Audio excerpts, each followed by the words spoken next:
हाँ भाई, राम राम। क्या हाल है सबके? आई होप सब कुछ बढ़िया हुआ है ना। तो कल हम अपने चैप्टर नंबर 5 जिसका नाम था एसिड बेस एंड सॉल्ट्स वो कवर कर लिया था। और today we are going to cover our chapter number 6 that is physical and chemical changes. आपके जो आपके आसपास, आपके इन्वायरमेंट में, आपके सराउंडिंग में क्या फिजिकल और क्या केमिकल चेंजेस होते हैं, क्या और मतलब उनको कैसे डिस्क्राइब करेंगे कि ये फिजिकली चेंज होगी कोई चीज़ या केमिकली चेंज होगी। ये सारी चीज़ें हमारे इस चैप्टर में डिस्कस करने वाले हैं। तो आई होप आप लोग रेडी हो। Chapter number 6 physical and chemical changes. Every day you come across many changes in your surroundings. These changes may involve one or more substances.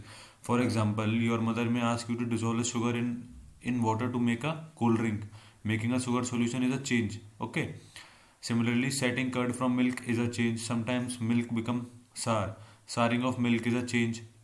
Stretched rubber band also represents a change. Make a list of 10 changes you have noticed around you. Okay. In this chapter, we shall perform some activities and study the nature of these changes. Broadly, these changes are of two kinds of physical change and chemical change. Okay दो तरह के change होते हैं, एक physical एक chemical. तो आज हम लोग ये चीज़ें पढ़ेंगे कि फिजिकल चेंज और केमिकल चेंज क्या होता है। देखो, सबसे पहले देखो, ये आपके सामने पेज है ना, है कि नहीं है ये पेज? आपने इस पूरे पेज को कितने पार्ट्स में डिवाइड कर दिया? 1 2 3 4 5 6 7 7 पार्ट्स में डिवाइड कर दिया। अब इसमें क्या कुछ केमिकली चेंज हुआ? क्या केमिकली कुछ चेंज नहीं हुआ ना, बस क्या हुआ कि इसकी स्टेट चेंज हो गई। पहले एक पीस था पूरा, अब क्या ये, अब क्या ये 7 पीस हो चुके हैं इसके, तो फिजिकली चेंज हो गया ना ये। फिजिकली पहले ये पूरा एक था, अब ये 7 है, तो फिजिकली चेंज हुआ कि नहीं हुआ? उसको हमने डिवाइड कर दिया अलग अलग चीज़ों में, है ना। अब आप अब आप अपनी पेंसिल है, ठीक है, उस पेंसिल को छीलते रहते हो। पहले तो आपकी पेंसिल होती है इतनी बड़ी, फिर वो धीरे धीरे इतनी सी हो जाती है, फिर वो खत्म हो जाती है, उसको आप फेंक देते हो। तो यहाँ से यहाँ तक जो आपने शॉर्प शार्प कर करके इतनी छोटी कर ली पेंसिल, उससे क्या हुआ? वो फिजिकली तो बदली ना, उसका केमिकल थोड़ी कुछ बदले उसके। तो ऐसे चेंज, ऐस टाइप के किसी भी चेंज को हम क्या कहेंगे? Physical change. देखो, properties such as shape, size, color and state of substance are called its physical properties. Shape, pencil की शेप चेंज हुई। साइज, पेपर का साइज चेंज हो गया। Colour and state of substance मतलब वो सॉलिड है, liquid है, गैस है। ऐसी प्रॉपर्टीज को क्या कहते हैं? Physical properties. A change in which a substance undergoes a change in its physical properties are is called physical change. एक ऐसा चेंज जिसमें कि उसकी फिजिकल प्रॉपर्टीज चेंज हो। फिजिकल प्रॉपर्टीज कौन सी? Shape, size, colour, state of substance, या ऐसा कुछ भी कोई चेंज होगा तो उस चेंज को क्या कहेंगे हम? we will call it a physical change. A physical change is generally reversible. Physical change is generally reversible but not always. Like ये पेंसिल है, अब आप इसको थोड़ी दोबारा बड़ी थोड़ी कर दोगे इसको। और ये पेपर है, आप इसको दोबारा जोड़ सकते हो, लेकिन एग्जैक्टली exactly वही नहीं बनेगा। तो मतलब जनरली कभी कभी कुछ टर्म्स, कुछ चीज़ों में होता है मतलब, बट नॉट ऑलवेज, कि फिजिकल चेंज को हम वापस से वो कर दें। In such a change no new substance is formed. Physical change में कोई नया सब्सटेंस नहीं बनता। अब आपने ये पेपर के एक पीस के 7 पीस कर दिए, इसमें अब कुछ नई चीज बनी? कुछ नहीं बनी ना। एक पेपर है वो एक ही रहा, बस उसके पीस हो गए अलग अलग। अब ये पेंसिल थी, ये पेंसिल आपने पूरी वेस्ट कर दी, पूरी मतलब पूरी शार्प कर ली, पूरी खत्म कर दी। कुछ नया बना इसमें? कुछ नया नहीं बना। तो पॉइंट क्या है यहाँ पे कि फिजिकल चेंज जो है वो कोई नई चीज नहीं बनाता, कोई नया सब्सटेंस दे। Physical change doesn't form any new substance. Okay, I hope you guys understanding. उसके बाद आते हैं हम अपने केमिकल चेंज पे। Change with which you are quite familiar is the rusting of iron. आपने लोहे को जंग लगते हुए तो देखा होगा ना, कि नहीं देखा? इतना तो देखा ही होगा। तो वो क्या चेंज है? आप इस सबसे ज्यादा फेमिलियर इसी चीज से हो, सबसे ज्यादा फेमिलियर और भी चीज से हो सकते हो मतलब, लेकिन अपनी रोजमर्रा की जिंदगी में आप लोहे को जंग लगते हुए देखते रहते हो कि ये लोहा पड़ा है, सरिया पड़ी है, इसमें जंग लग गई। तो वो क्यों होता है? क्योंकि वो एक केमिकल चेंज है। उसके लिए क्या जरूरत है? एक लोहे की जरूरत है हमें, एक हमारी ऑक्सीजन की जरूरत है, जो कि हमें एयर से मिल जाती है। हमारी एयर में तो ऑक्सीजन है ही, और हमें वाटर की ज़रूरत होती है, वो भी हमें अपने एटमॉस्फेयर से मिल जाता है। जो रात में ओस पड़ती है, ये सारी चीज़ें, बारिश होती हैं, ये सारी चीज़ें, तो उस इन सबको कंबाइन करके रस्टिंग होती है। ये सारी चीज़ें भी हम आगे पढ़ेंगे। If you leave a piece of iron in the open for some time it acquires a film of brownish substance, जिसको हम जंग कहते हैं। This substance is called rust. ठीक है, उसको क्या कहते हैं हम? Rust. And the process is called rusting. Rust लगना लोहे पे, उस पूरे प्रोसेस को क्या कहते हैं हम? Rusting. Iron gates of parks, farmlands, iron benches kept in lawns, gardens, almost every article of iron kept in open gets rusted. Every iron of iron of every article of iron gets rusted if it is placed in an open area. Okay.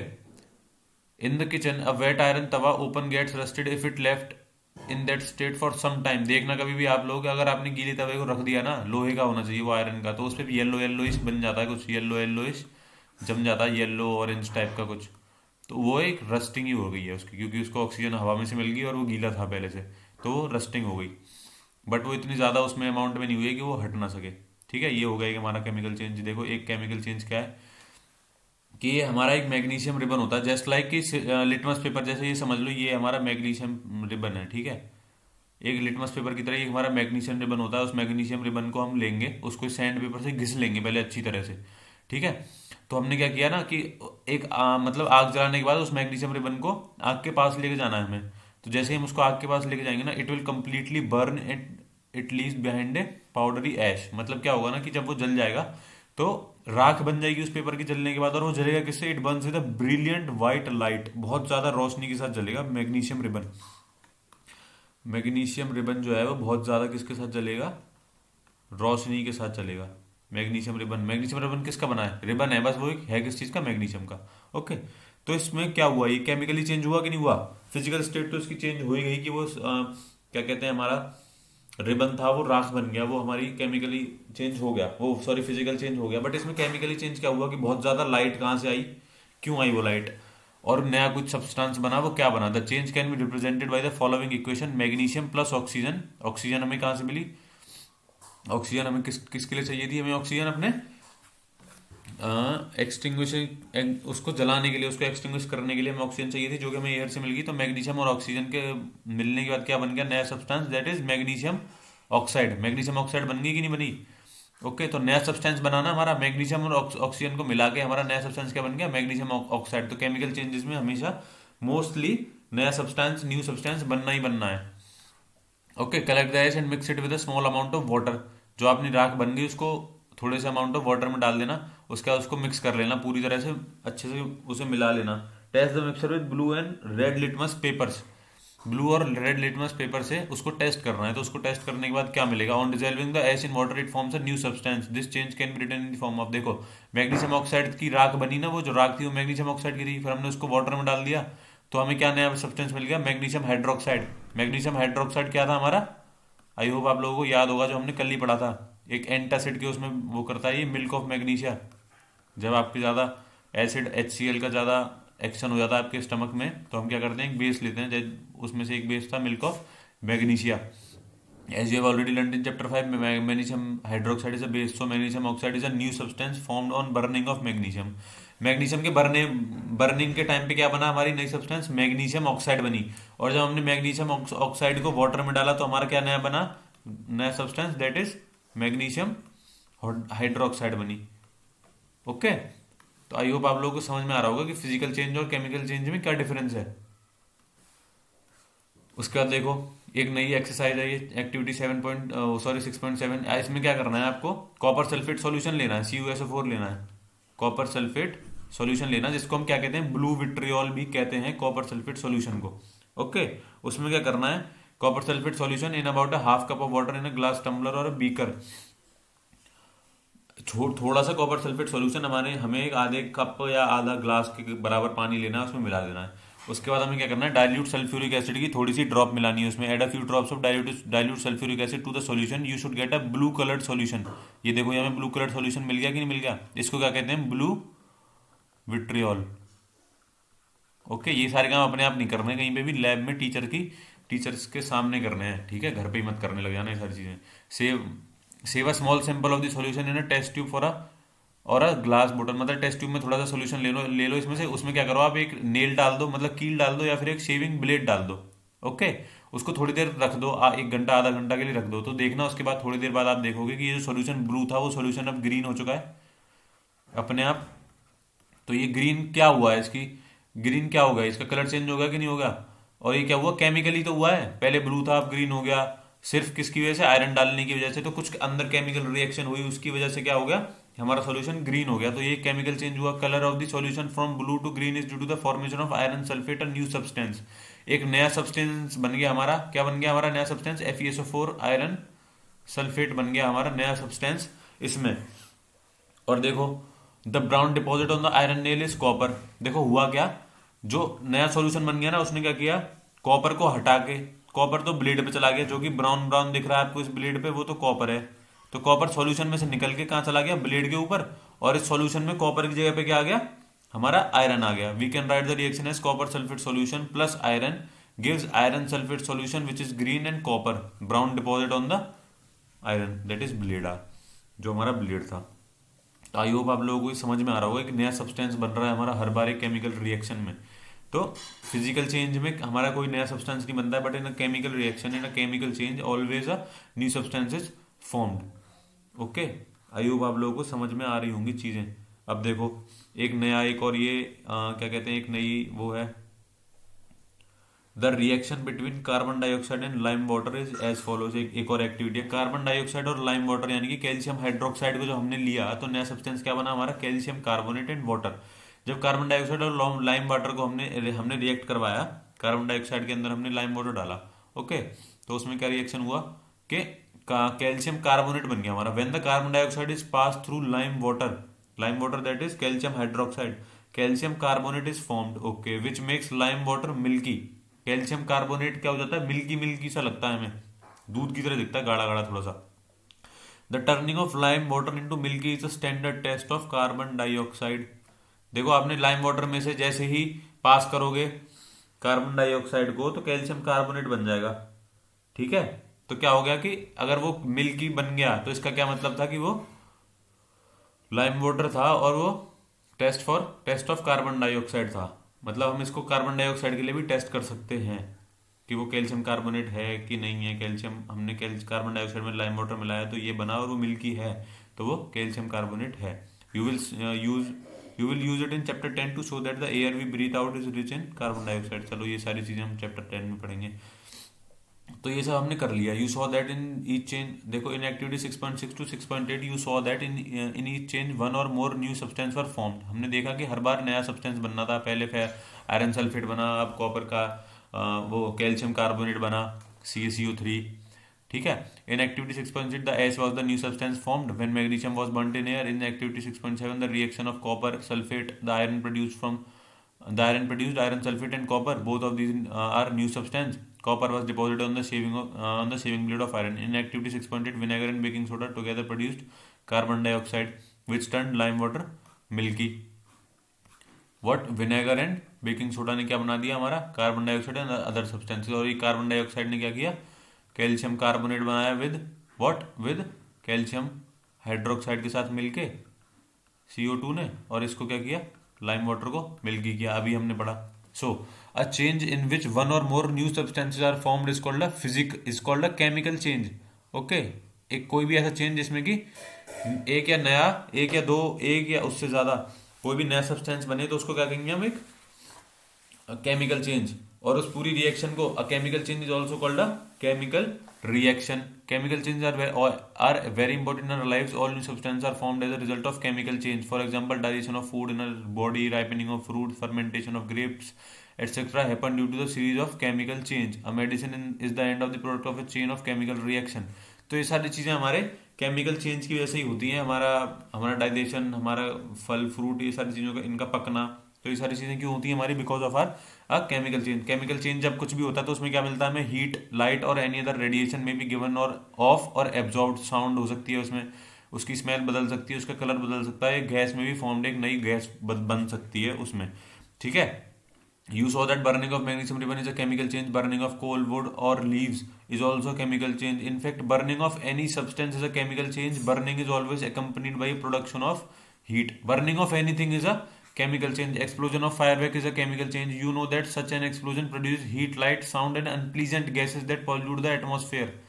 जब हम लोग दिवाली पे पटाखे जलाते हैं, हम explosion करते हैं हमारे फायरवर्क्स का, तो हमारा साउंड रिलीज होती है, साउंड होती है, ठीक है, आवाज़ आती है बहुत तेज, हमें लाइट दिखती है, और क्या होता है, हमारी हीट भी निकलती है उसमें से, और बहुत सारी पॉल्यूटेंट्स गैस निकलती है, पॉल्यूटेंट्स गैस जो कि हमारे एनवायरनमेंट को क्या कर रही हैं, पॉल्यूट कर रही हैं। दैट इसीलिए क्या कहते हैं हम लोग कि फायरवर्क से नहीं खेलना चाहिए, ज़्यादा क्या, बिल्कुल भी नहीं खेलना चाहिए अब तो, बिकॉज पॉल्यूशन जो है वो बढ़ता ही जा रहा है। ओके, तो ये सारी चीजें क्यों हो रही हैं हमारी, because of the Chemical change. You must have noticed that a slice of an apple acquires a brown color if it is not consumed immediately. If you have not seen this change in color, cut a fresh slice of apple and keep it away for some time. ये भी एक chemical change है. सेब काट दो, थोड़ी देर बाद ये ब्राउन हो जाता है. क्यों हो जाता है? क्योंकि वो ऑक्सीजन से रिएक्ट कर लेता है या कुछ भी करता होगा, बट वो ब्राउन कलर का हो जाता है. तो ये क्या हो रहा है? एक this is what, this is a chemical change. I hope आप लोग समझ रहे होंगे इस चीज को. ओके. अब प्रोटेक्टिव शील्ड, हमारी ओजोन लेयर जो है वो हमारी एक प्रोटेक्टिव शील्ड की तरह काम करती है, और वो हमें बचाती है किससे? सन के रेडिएशन से, और हार्मफुल इफेक्ट्स जो मतलब हार्मफुल अल्ट्रावायलेट रेडिएशन जो भी हमारे स्पेस में से या कहीं से भी अर्थ के बाहर से आ रहे हैं जो, वो हमें बचाती है ozone layer. But because of the pollution हमारी ओजोन लेयर क्या हो रही है? डिप्लीट होती जा रही है. और अगर ऐसा हो गया, डिप्लीशन अगर उसका पूरा हो गया, ओजोन लेयर नहीं रही, तो फिर हम लोग कैसे बचेंगे? कैसे हम लोगों को रेडिएशन से कौन बचाएगा जब हमारी शील्ड ही नहीं रहेगी? तो you must have heard of the ozone layer in our atmosphere. It protects us from the harmful ultraviolet radiation which come from the sun. Ozone absorbs this radiation and breaks down to oxygen. Oxygen is different from ozone. Can we call the breaking down of oxygen a chemical change? Yes, why not? We can call it a chemical change. If ultraviolet radiation were not absorbed by ozone, it would reach the Earth's surface and cause harm to us and other life forms. Ozone acts as a natural shield against the radiation. Okay, ये चीज मैंने आपको समझाई दी. अब आते हैं अपने rusting of iron पे. आयरन की रस्टिंग किससे हो रही थी? मैंने आपको क्या बताया था? हमें क्या चाहिए? आयरन हमें क्या चाहिए थी? ऑक्सीजन जो हमें एयर से मिल गई. हमें क्या चाहिए? वाटर जो हमें एयर से मिल जाएगा मॉइस्चर के फॉर्म में. उससे क्या बन जाएगा हमारा? आयरन ऑक्साइड Fe2O3 बन गई हमारी. बन गई कि नहीं बन गई? रस्ट बन गया, मतलब रस्ट, जिसको हम क्या कहते हैं? Iron oxide. The rusting the process of both oxygen and water is essential. The presence of water and oxygen is essential. अगर वाटर और ऑक्सीजन नहीं होगा तो हमारी रस्टिंग नहीं हो सकती है.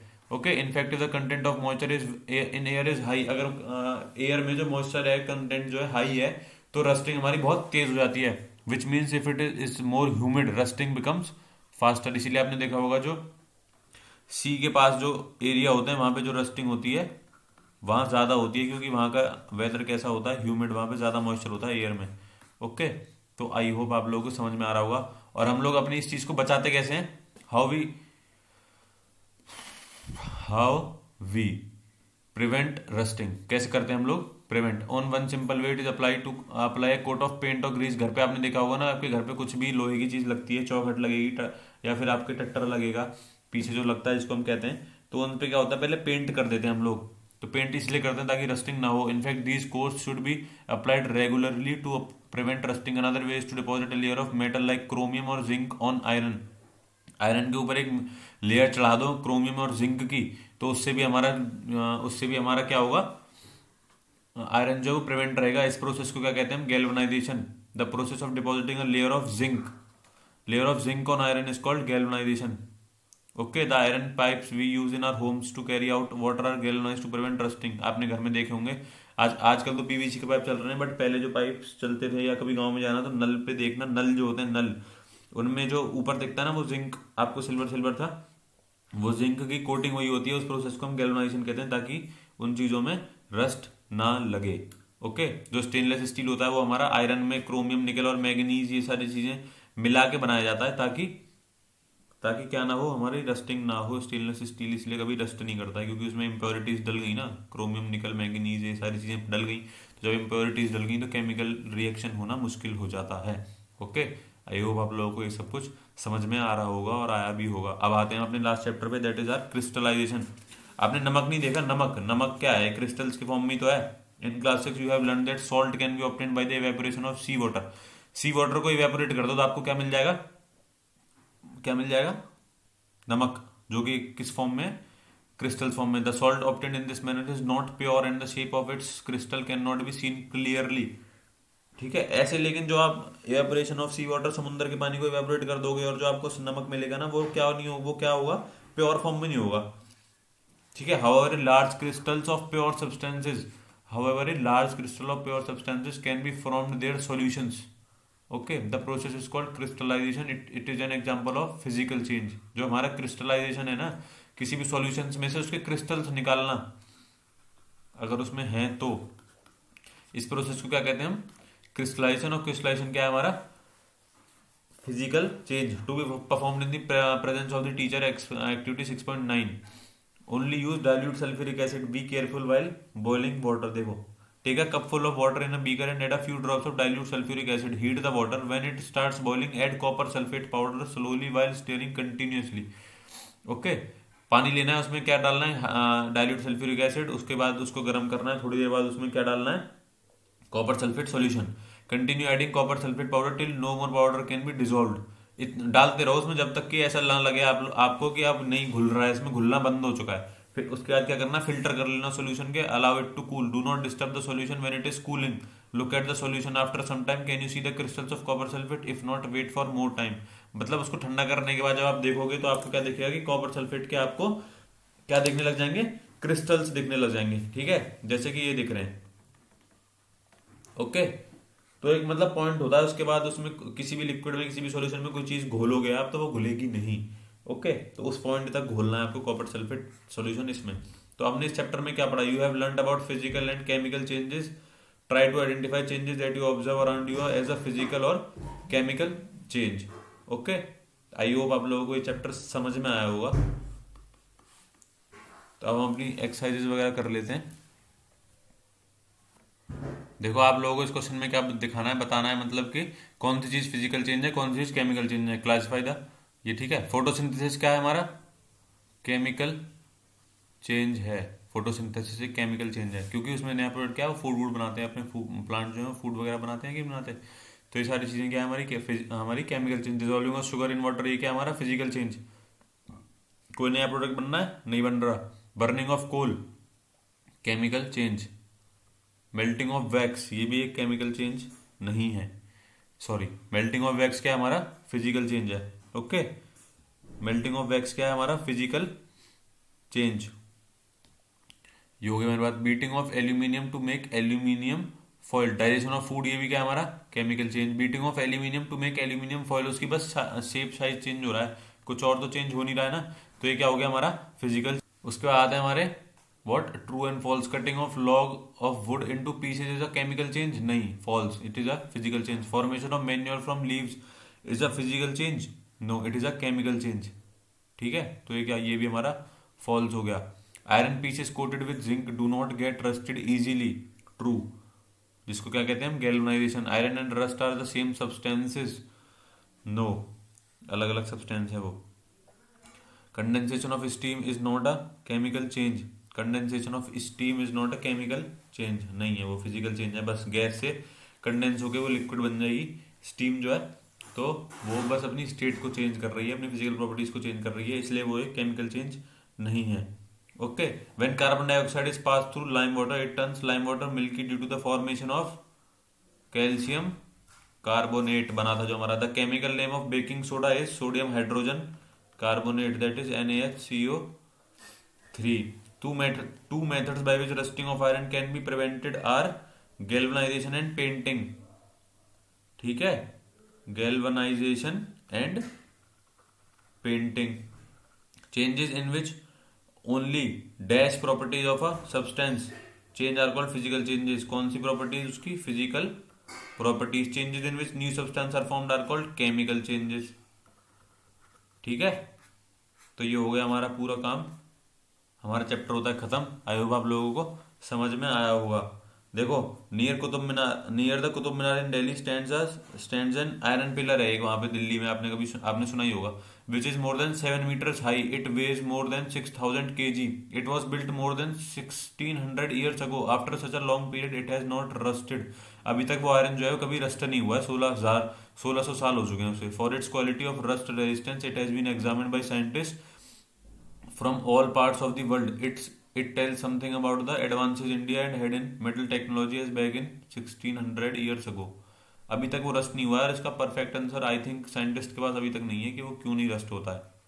ओके, तो आई होप आप लोगों को ये चैप्टर समझ में आया होगा। Thank you so much for watching.